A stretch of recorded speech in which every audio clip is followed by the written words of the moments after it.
ఈరోజు ఉదయం మీరు చూశారు,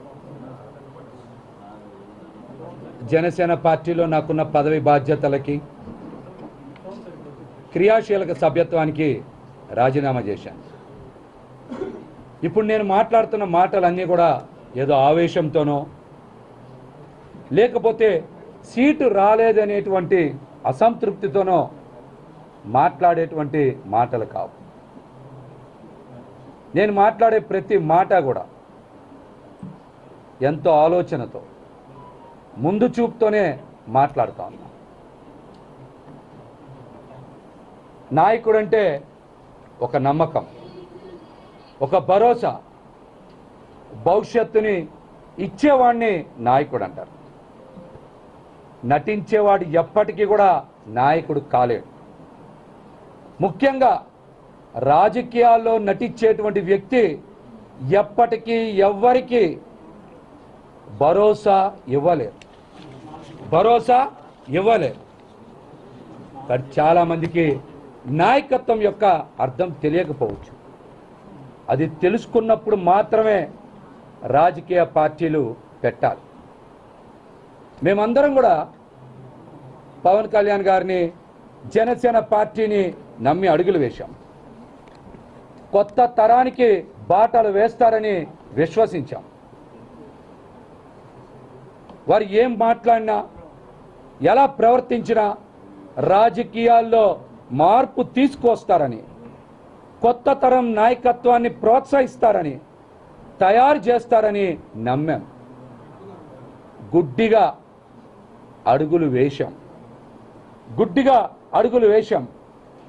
ముఖ్యంగా యువ రక్తం పవన్ కళ్యాణ్ గారు ఏదో చేస్తారని, మార్పు తీసుకువస్తారని 2014లో పోటీ చేయకపోయినా 2019లో పోటీ చేసి ఒక్క స్థానంలోనే గెలుపొందిన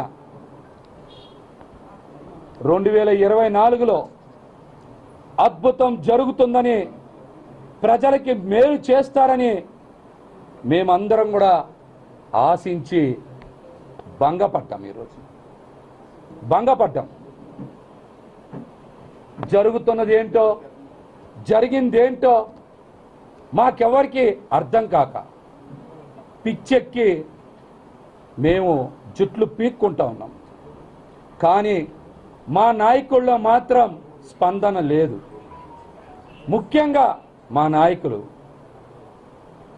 పవన్ కళ్యాణ్ గారు రాష్ట్ర ప్రజలకి, అదేవిధంగా కాపు సామాజిక వర్గానికి, కాపు యువతకి, నాలాంటి కొత్త తరం రాజకీయ నాయకులకి నిస్వార్థంగా ప్రజలకి సేవ చేయాలని వచ్చేటువంటి కొత్త తరం రాజకీయ నాయకులకి ఆయన సమాధానం చెప్పాలి. అలాగే ఇప్పుడు నేను చెప్తున్నటువంటి ప్రతి ఒక్కరు కూడా పవన్ కళ్యాణ్ గారి నిజస్వరూపం కూడా తెలుసుకోవాలి. ఆయన ఆలోచనలు ఏ విధంగా ఉంటాయి అని ప్రతి ఒక్కరు కూడా అర్థం చేసుకోవాలి.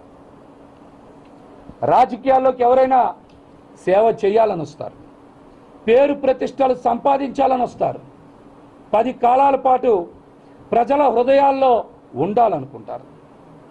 కానీ మా నాయకుడిని చూసిన తర్వాత మేడి పండు చూడ మేలిమై ఉండను, పొట్ట విప్పి చూడ పురుగులుండను అని.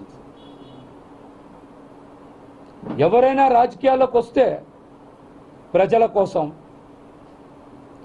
భవిష్యత్తు కోసం మంచి చెయ్యాలని వస్తారు.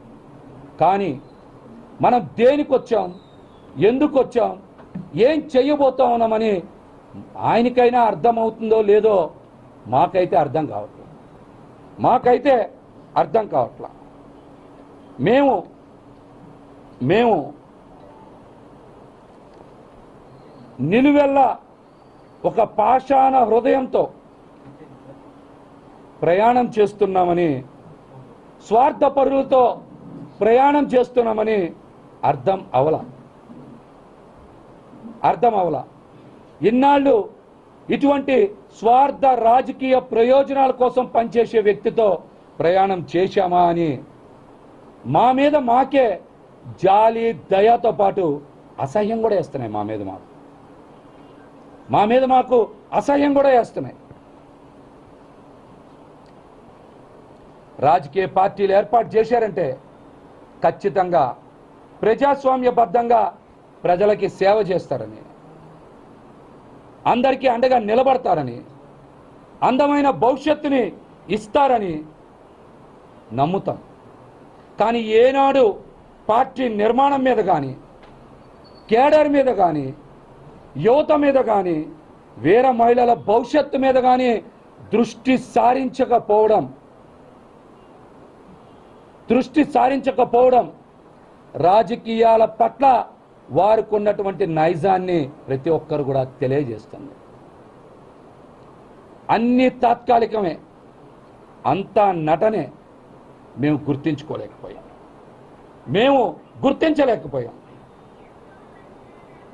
నమ్మి ఈ రోజున నట్టేట మునిగిపోతా ఉన్నాం. మేమందరం నమ్మి నట్టేట మునిగిపోయాం. ప్రజలు జనసేన పార్టీ నాయకుల కన్నా, జన సైనికుల కన్నా, వీర మహిళల కన్నా చాలా తెలివైన వాళ్ళు. మేమే అమాయకులం. మేము అనుకునేవాళ్ళం పవన్ కళ్యాణ్ గారి సిద్ధాంతాలు, భావజాలం ప్రజలు అర్థం చేసుకోవడంలో కాస్త వెనకబడ్డారేమో, మేమే వాళ్ళకి బాగా తెలియజేద్దాం అని అనేక సార్లు ప్రయత్నం చేసినా ప్రజల్ని నమ్మించలేకపోయాం. ప్రజలకి పవన్ కళ్యాణ్ గారి గురించి బాగా తెలుసు. అందుకనే వారు 5 సంవత్సరాలు ముందున్నారు మాకన్నా. ప్రజలు మాకన్నా 5 సంవత్సరాలు ముందున్నారు. వాళ్ళు చాలా తెలివైన వాళ్ళు. అందుకనే 2019లోనే మమ్మల్ని ఓడించారు. మా పార్టీ అధ్యక్షులు పవన్ కళ్యాణ్ గారిని కూడా 2 చోట్ల చిత్తు చేశారు వాళ్ళు. అంటే ప్రజలు తెలివైన వాళ్ళ, పార్టీని నమ్మిన నాయకులు, వీర మహిళలు, సైనికులు తెలివైన వాళ్ళ? ముందు చూపు ఎవరికి ఉంది? మేము ఎంత నమ్మకం కలిగించాలని ప్రజల్లో ప్రయత్నం చేసినా నమ్మకం రాలేదంటే వారికి చాలా దూరదృష్టి ఉంది. ప్రతిసారి మాట్లాడే పవన్ కళ్యాణ్ గారు 25 కేజీల బియ్యం కాదు, 25 సంవత్సరాల భవిష్యత్తు కోసం పార్టీ అన్నారు కదా. పట్టుమని 25 సీట్లు కూడా ఎందుకు ఇవ్వలేకపోయారు? 25 రోజుల తర్వాత ఈ పార్టీ భవిష్యత్తు ఏంటి కనీసం మీరనే చెప్పగలరా? పదే చెప్పేవాళ్ళు కదా ఎక్కడ పడితే అక్కడ. 25 కేజీల బియ్యం కాదు, 25 సంవత్సరాల భవిష్యత్తు నేను అందిస్తా అన్నారు. 25 రోజుల తర్వాత జనసేన పార్టీ భవిష్యత్తు ఏంటో మీరు చెప్పగలరా? చెప్పగలరా? మాకైతే చాలా స్పష్టంగా అర్థమవుతుంది. 21 సీట్లతో రాష్ట్ర ప్రజలకి, జనసేన పార్టీకి మీరు ఏం భవిష్యత్తు ఇవ్వగలరు? ముందు దీని మీద సమాధానం చెప్పండి. రాష్ట్ర ప్రజలకి మంచి చేయడం పక్క నుంచి జనసేన పార్టీని నమ్ముకున్న, జనసేన పార్టీ ద్వారా రాజకీయ భవిష్యత్తుని కోరుకున్న వారికి మీరు సమాధానం చెప్పాలి. 21 సీట్లతో మీరు ఎవరికి భవిష్యత్తు ఇస్తారు? 25 సంవత్సరాల భవిష్యత్తు ఇవ్వగలరా? కనీసం ఆ నమ్మకం మీకన్నా ఉందా? మేమందరం జనసేన పార్టీలో ఇష్టపడి, కష్టపడి పనిచేశాం. మీ స్వార్థానికి మా కుటుంబాలన్నీ బలైపోతా ఉన్నాయి. మీకు మమ్మల్ని చూసి నవ్వులాటగా ఉండొచ్చు, కానీ మా కుటుంబాలు కన్నీరు కారుస్తున్నాయి. చాలాసార్లు అనుకున్నాం, మీకు తెలియక పార్టీలో ఎవరు పడితే వారి ఇష్టానుసారం నిర్ణయాలు తీసుకుంటున్నారు, మీకు తెలియనివ్వడం లేదని, మీ దగ్గరకు మమ్మల్ని రానియడం లేదని అపోహపడ్డాం. ఆ పనులన్నీ మీ ఆదేశానుసారమే మీరు చెప్పినట్టే వాళ్ళందరూ చేశారని మేము అర్థం చేసుకోలేకపోయాం. జనసేన పార్టీ ఇంకొక 20 సంవత్సరాలు కొనసాగుతుందనే నమ్మకం ఎవ్వరికీ లేదు. నేను మాట్లాడుతున్నది నాకు టికెట్ రాలేదనో అసంతృప్తితో కాదు, జరుగుతున్న పరిణామాలు వాస్తవాలు అద్దం పడుతున్నాయి. జనసేన పార్టీకి కాలం అతి తొందరలోనే చెల్లిపోతుందని, చాలా తొందరగా చెల్లిపోతుందని. మీ గురించి చాలా స్పష్టత వస్తుంది. నేను మాట్లాడే ప్రతి దానికి నా దగ్గర ఆధారం ఉంది. మీ నడవడికలోనే లోపం ఉంది. మీ చూపులో ద్వంద్వ అర్థాలు ఉన్నాయి. బయట రకరకాల కథనాలు వినబడుతున్నాయి. పార్టీ భవిష్యత్తు పైన, టికెట్లు కేటాయింపు పైన, జనసేన పార్టీని కాపు కాసే ప్రతి ఒక్కరికి మీరు తీసుకునే నిర్ణయాల మీద అనుమానాలు ఉన్నాయి. అసలు జనసేన పార్టీలో పనిచేసిన వారికి ఎవరికి ఎందుకు సీట్లు కేటాయించలేదు? సీట్లన్నీ తెలుగుదేశం పార్టీ నాయకులకే ఎందుకు కేటాయించారు? పార్టీ భవిష్యత్తు ఎవరి చేతుల్లోకి వెళ్ళిపోతుంది? కనీసం మీతో గెలిచిన తర్వాత అయినా 3-4 ఎమ్మెల్యేలు నిలబడతారనే నమ్మకం మీకు ఎక్కడైనా ఉందా? జనసేన పార్టీని దేనికోసం పెట్టారు? ఏం ఆశించి పెట్టారు? ఇందులో మీ స్వార్థ ప్రయోజనాలు దాగున్నాయనేటువంటిది చాలా స్పష్టం.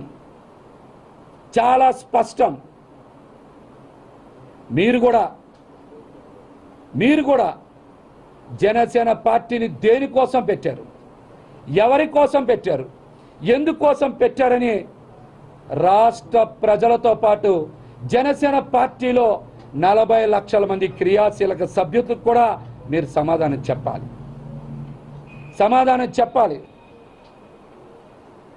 పార్టీ పెట్టింది రాష్ట్ర ప్రయోజనాల కోసమో, ప్రజల ప్రయోజనాల కోసమో కాదు, వ్యక్తిగత ప్రయోజనాలే చాలా ముఖ్యమని చాలా స్పష్టంగా తెలుస్తున్నాయి. దీని మీద నా దగ్గర కొన్ని ఆధారాలు ఉన్నాయి. అవన్నీ కూడా బయట పెడతా. ముఖ్యంగా మిమ్మల్ని కాపు సామాజిక వర్గాన్ని మీరు బలిస్తా ఉన్నారు. సార్, నేను మిమ్మల్ని రిక్వెస్ట్ చేస్తున్నా, కాపు సామాజిక వర్గం వారు అమాయకులు. వారు మీరంటే పిచ్చి. మీరు ఏం చేసినా వాళ్ళు మీకు మద్దతు ఇస్తున్నారనేటువంటి ఒక అవకాశవాదాన్ని తీసుకొని వాళ్ళని బలి చెయ్యొద్దు, కాపు యువతని నాశనం చెయ్యొద్దని మిమ్మల్ని నా కన్నీటితో అభ్యర్థిస్తున్నా.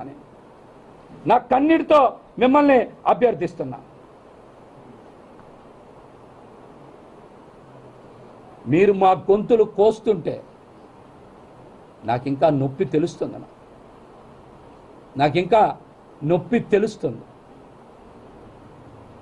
మీరింకా మా గొంతులు కొయ్యడం ఆపాలి.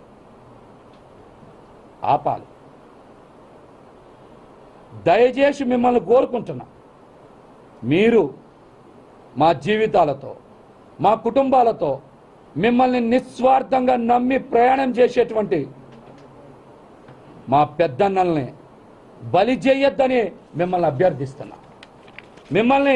అభ్యర్థిస్తున్నా. మేము రాజకీయాల్లోకి వచ్చి ఆస్తులు అమ్ముకున్నాం. మీరు ఆస్తులు కొనుక్కున్నారు.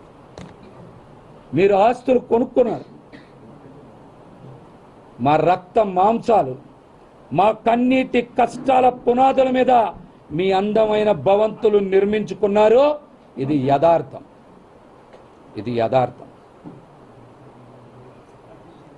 దీనికి కూడా కొన్ని ఆధారాలు ఉన్నాయి. మీరు ఒక్క మాట గుండెల మీద చేసుకొని చెప్పండి, ఈ మధ్యకాలంలో వేరే మహిళలకి పదవీ కాలం కేవలం వాళ్ళకు మాత్రమే ఎందుకు పొడిగించారు? జిల్లా అధ్యక్షులకో, నగర అధ్యక్షులకో, రాష్ట్ర కమిటీకో, పొలిటికల్ అఫైర్స్ కమిటీకో మీరు ఎందుకు వాళ్ళ యొక్క పదవీ కాలాన్ని పొడిగించలా? ఎందుకు పొడిగించలా? వేరే మహిళల్ని కూడా మోసం చేయాలని మీకు ఎలా అనిపించింది సార్? చెప్పండి సార్. మీరు వేరే మహిళలను కూడా మోసం చేయాలని మీకు ఎలా అనిపించింది సార్? వరుసగా కాకినాడ మేయర్ సరోజ్ గారు కానీ,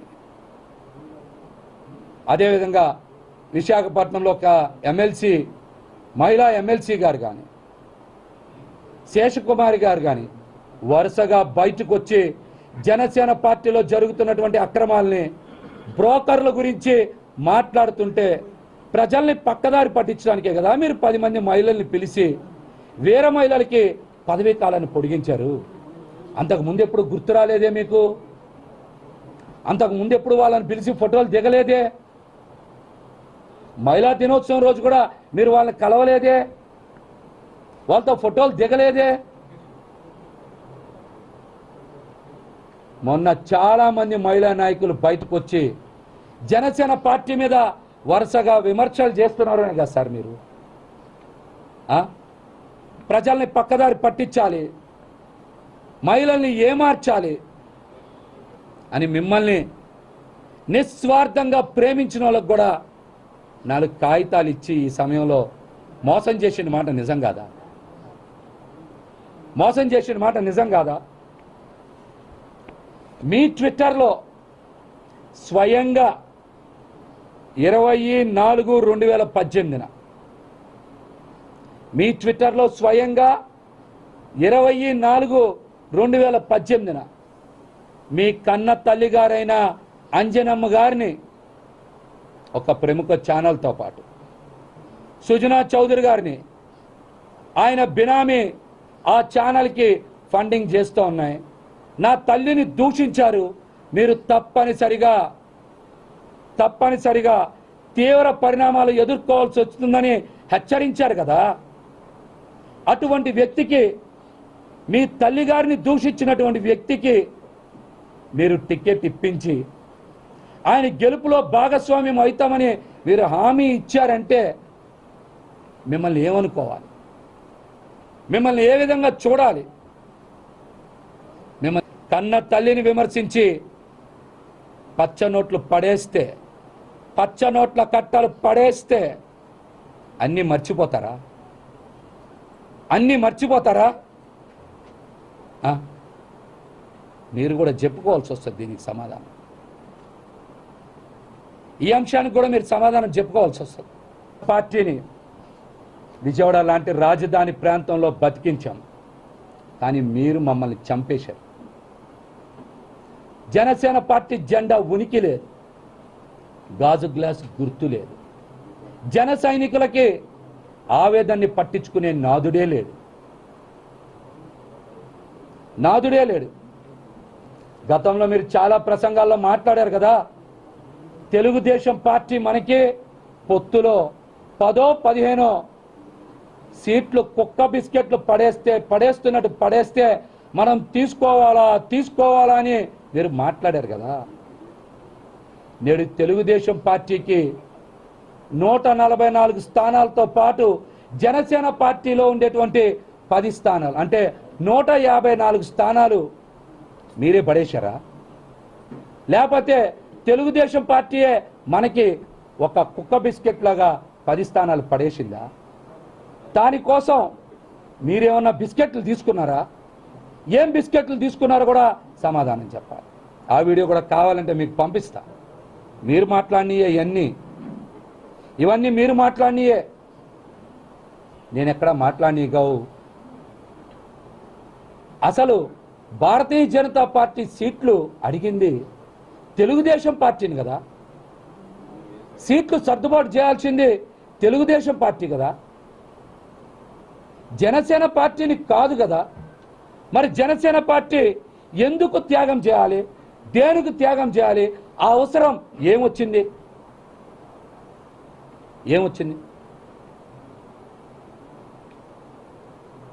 సమాధానం చెప్పండి దీన్ని.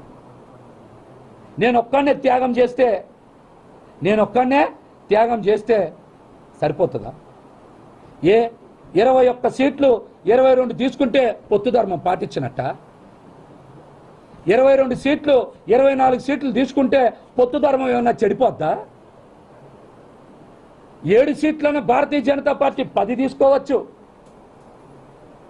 4-5 ఎంపీ స్థానాలంటే 6-7 ఎంపీ స్థానాలు తీసుకోవచ్చు. జనసేన పార్టీ మాత్రమే 3 అంటే 2కు పడాలి, 24 అంటే 21కి రావాలి. పొత్తు ధర్మం తెలుగుదేశం పార్టీకి భారతీయ జనతా పార్టీకి లేదా? ఒక్క జనసేన పార్టీకి పవన్ కళ్యాణ్ గారికి జనసేన నాయకులకేనా పొత్తు ధర్మం అంటే? దానికి కూడా ఒక కట్టుకథ చెప్పారే.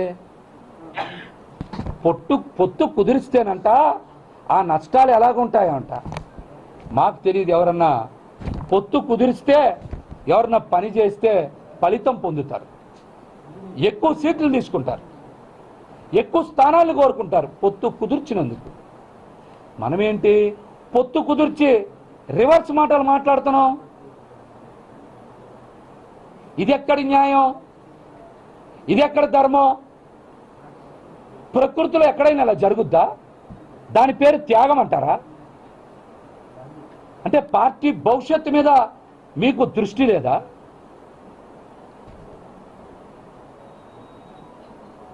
కృష్ణా గుంటూరు జిల్లాల్లో జనసేన పార్టీ నుంచి పోటీ చేయడానికి ఒక్కడంటే ఒక్క కాపు నాయకుడు దొరకలేదా? పోనీ దీనికి సమాధానం చెప్పండి. కృష్ణా గుంటూరు జిల్లాల్లో పోటీ చేయడానికి జనసేన పార్టీ నుంచి ఒక్క కాపు నాయకుడు దొరకలేదా?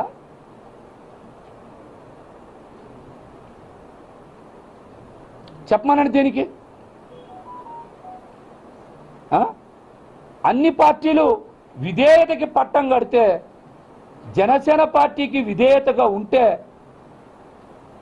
మా రాజకీయ భవిష్యత్తు అనే తలలు నరికేస్తారా?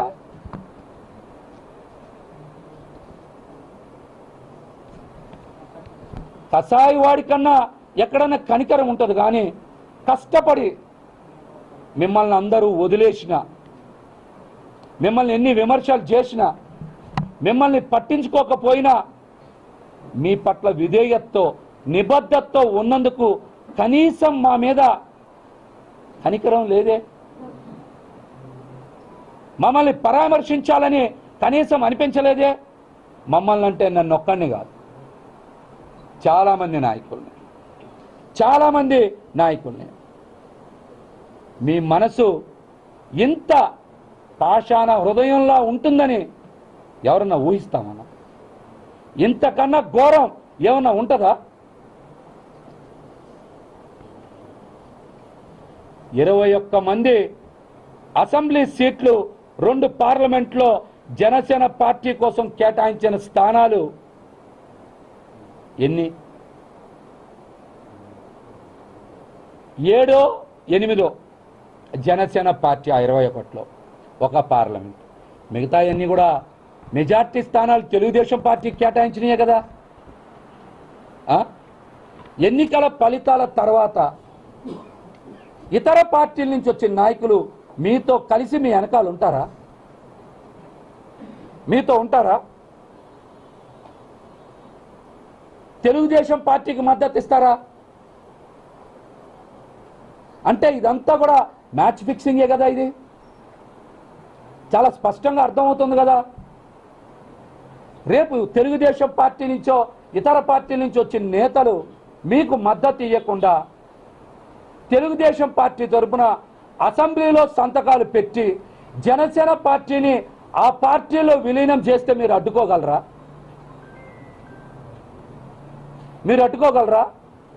ఇదంతా మీకు అవగాహన లేకుండా జరుగుతుందా?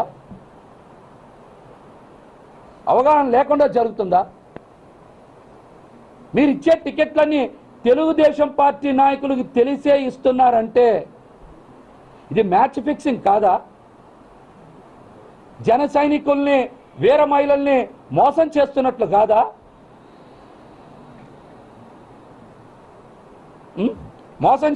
కాదా? ఖచ్చితంగా రాబోయే 6 నెలల్లోనో 12 నెలల్లోనో జనసేన పార్టీ అడ్రస్ గల్లంత అవుతుంది. అది మీ చేతుల్లో నుంచి కావాలనే తెలుగుదేశం పార్టీ చేతికి ఇచ్చేశారు. ఖచ్చితంగా జనసేన పార్టీ ప్రజారాజ్యం పార్టీ 2 అయి తీరుతుంది.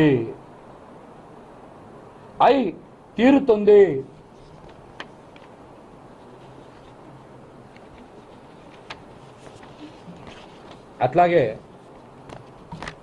ఎవరైనా సరే గెలిచే స్థానాన్ని తీసుకుంటారా, మైనస్లో ఉన్న స్థానాన్ని తీసుకుంటారా? మీరు చెప్పండి. పశ్చిమ నియోజకవర్గం, తెనాలి నియోజకవర్గం మీరు సర్వేలు నిర్వహించారు కదా. తెనాలి మైనస్లో ఉందని మీకు తెలుసు కదా. విజయవాడ వెస్ట్ సర్వే మీరే కదా చేశారు, ప్లస్లో ఉందని మీకు తెలుసు కదా. మైనస్లో ఉన్న స్థానాన్ని తీసుకొని ప్లస్లో ఉన్న స్థానాన్ని మీరు ఎందుకు వదులుకున్నారు? విజయవాడ వెస్ట్ సీట్ని. నిజంగా యువ రక్తాన్ని ప్రోత్సహించే వాళ్ళు అయితే మీరు తెనాలినే త్యాగం చేయొచ్చుగా, తెనాలి త్యాగం చేయొచ్చుగా. త్యాగాలకి బీసీలే కావాలా? కమ్మవారి త్యాగాలకి పనికిరారా? త్యాగాలకి బీసీలే కావాలా? కమ్మవారి త్యాగాలకి పనికిరారా? మంగళగిరి స్థానం బీసీల నుంచి తీసుకొని కమ్మ సామాజిక వర్గానికి ఇవ్వలేదా? విజయవాడ వెస్ట్ బీసీల నుంచి తీసుకొని కమ్మ సామాజిక వర్గానికి ఇయ్యలేదా? అంటే త్యాగాలు చేయడానికి బీసీలే కావాలా? ఏ త్యాగాలకి కమ్మ సామాజిక వర్గం పనికిరాదా?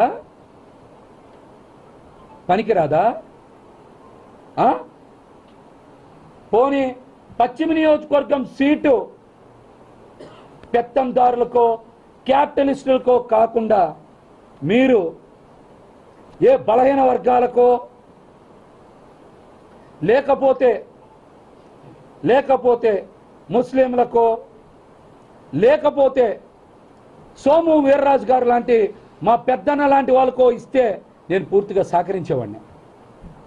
సహకరించేవాడిని, కష్టపడి పనిచేసేవాడిని. కానీ మీరు సీట్ ఇచ్చింది ఎవరికి? సీటు కేటాయింపులో మీరు మద్దతు ఇచ్చింది ఎవరికి? స్వయంగా మీ తల్లి గారిని దూషించిన ఛానల్కి, పెట్టుబడులు సమకూర్చిన సుజనా చౌదరి గారికి. ఈ మాట నేను చెప్పాలా? మీరే ట్విట్టర్ వేదికగా చెప్పారు. మీరే చెప్పారు. రాష్ట్రంలో పద్మశాలీలకి తెలుగుదేశం పార్టీ కూడా ఎక్కడ ఎందుకు సీటు కేటాయించాలా? మంగళగిరి స్థానం తీసుకున్నారు కదా, మరొక దగ్గర కేటాయిస్తే బాగుండేది కదా. మరి ఇంకెవరికి ఎక్కడ పద్మశాలీలకి ఒక్క సీటు కూడా ఎందుకు కేటాయించాలా? అంటే త్యాగాలకి మళ్ళీ బీసీలే కావాలా? పోనీ గుంటూరు జిల్లాలో పోటీ చేయడానికి ఒక్క నాదెండ్ల మనోహరే ఉన్నారా? అక్కడ ఒక్క కాపు కానీ, ఒక బీసీ కానీ, ఒక ముస్లిం కానీ, ఒక ఎస్సీ కానీ, ఒక ఎస్టీ కానీ జనసేన పార్టీలు ఎవరు పనికిరాలేదా? ఇది ఎక్కడి సామాజిక న్యాయం?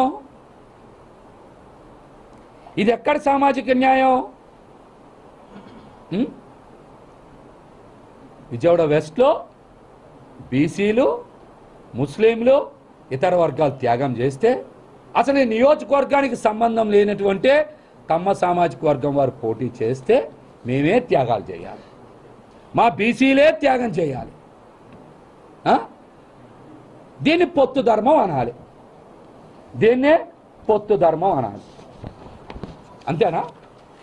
ఇది పోనీ న్యాయమేనా?